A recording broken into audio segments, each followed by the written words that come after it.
alitaja jina lako mara ya mwisho.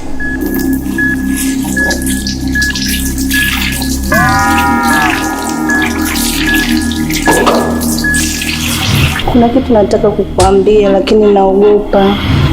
Aliyefariki ni baba yako.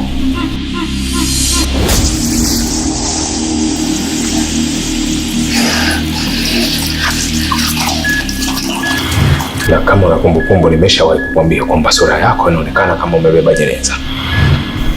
Nilisema nitapiga simu baadaye.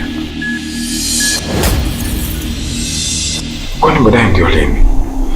Umetenda kosa kubwa sana ambalo litagharimu maisha yako yote. Nani amesema nataka kuchukua maisha yako? Si wewe mpumbavu. Mama wangu amekufa, sio?